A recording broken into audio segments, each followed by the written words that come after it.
Okay guys, I got the SkyJacker 8-inch shocks on.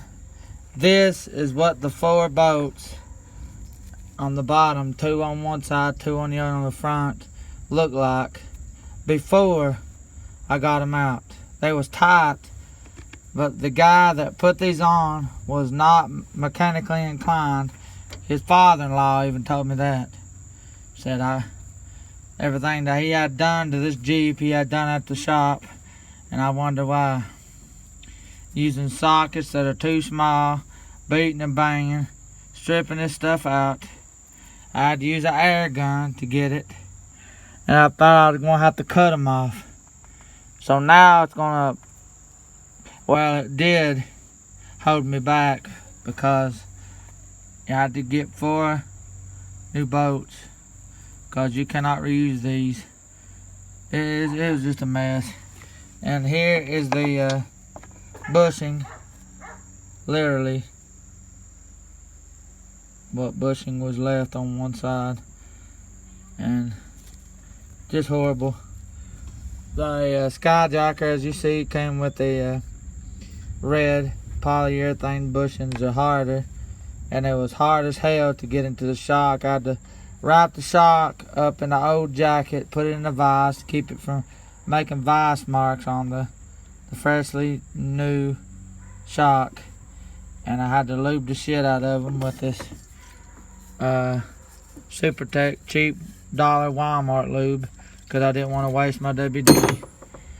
And got them in there and got these in, the new ones. These are the old ones. I didn't want to reuse the old ones because they're junk.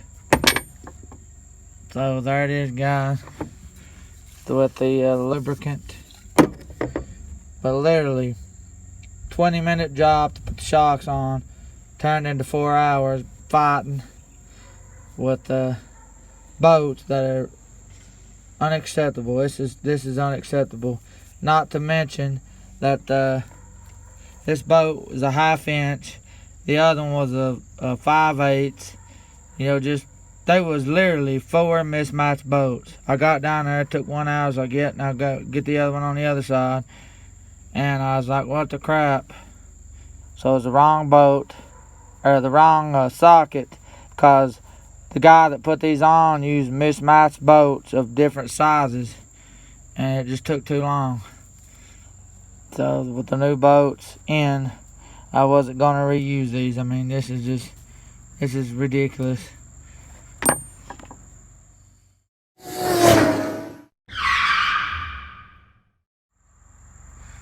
And here is the bushings I was talking about.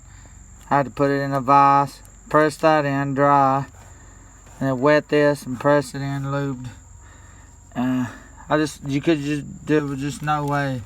These are literally a tight fit. I mean, almost like when you was pressing the red bushings in with your fingers, they was wanting to pop back out. I mean, like you press down, they want to pop out. Literally tight fit.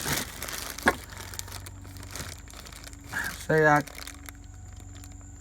barely could turn them. That's good. Polyurethane bushings, gonna last longer. They're hard, but then again, they have just the slightest bit of give to them. They're better than these old junk. So go polyurethane. Polyurethane anything. Lift pucks, polyurethane shackle bushings. You know, don't use this old crap traditional junk, because this is what you'll end up with, you know, within 3 years time. And you know, that's unacceptable junk. So go with polyurethane bushings. I literally do recommend this SkyJacker, because look at it. The only paint that I knocked off of it was down here where I accidentally missed, and I missed a time right here, but that's at the bottom, and I'll probably miss some white paint around there before I put it on. Oh. Yep, there it is, guys. There's the back SkyJacker shocks, and they also got the rubber boots on them as well. Gonna have to invest in some bump stops. Those there are trashed. Anyway, back bolts was surprisingly I didn't have to do anything. Just when I went back, I went back with some antices, the copper antices that I got free, and the white Jeep that I got for parts. Here's the front with decals. I didn't even bother putting the decals on the back because one of the decals was crushed up in the bottom of the box. Looked like whoever cramped the shock and I crushed it up. So I took the other one and I wasn't thinking. And I thought, you know, I'll support SkyJacker by putting it, but the red doesn't show unless it's got white behind it. So I'll probably just pull that off that way. But anyway, got the shocks on.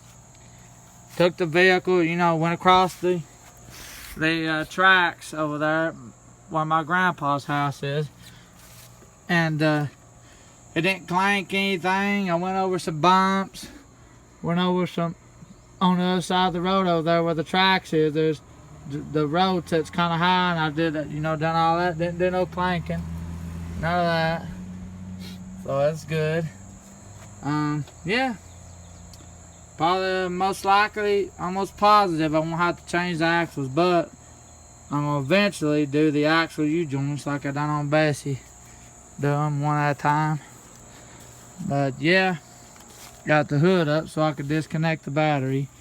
Then of course I'm going to get me a front clip and swap everything over. And then get a new fender.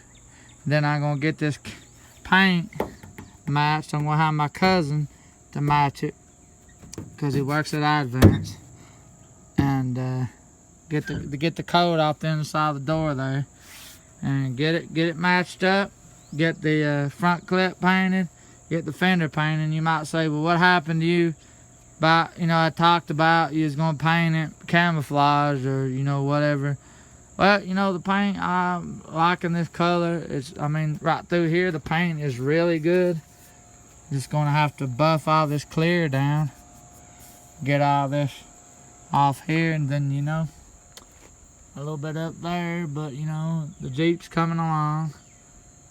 Not too big on this silver tint. Looks like they've done the front windows and then they was like, I don't like it.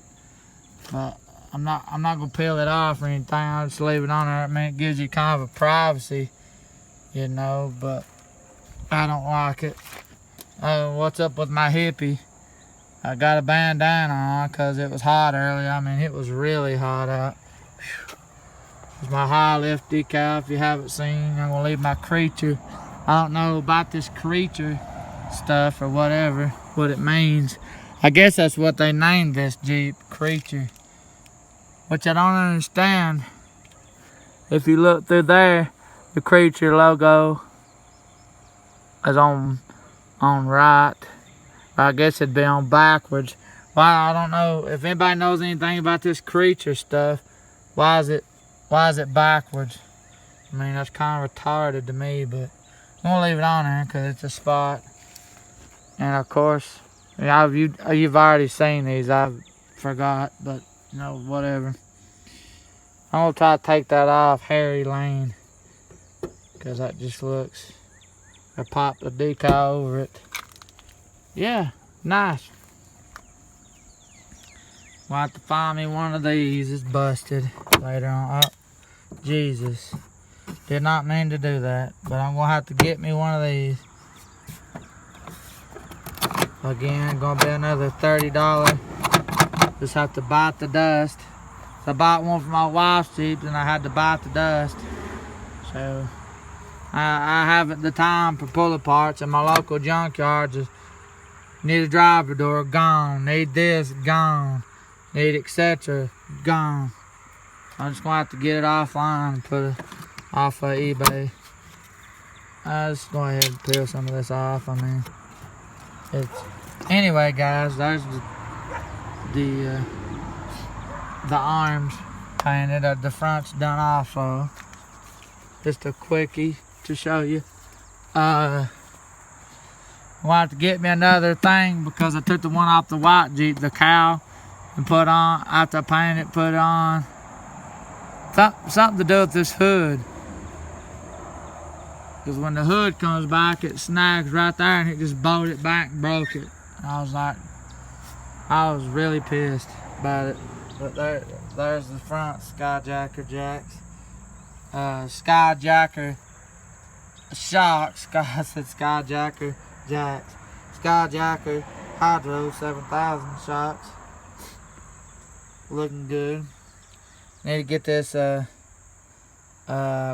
braided brake line. Maybe I could zip tight to this or something. Keep it out of the way, because that dangling there, it could snag and rip off.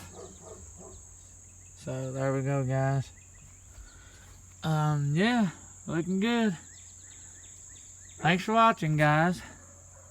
And yeah, there's the aftermath of the SkyJacker shock installation.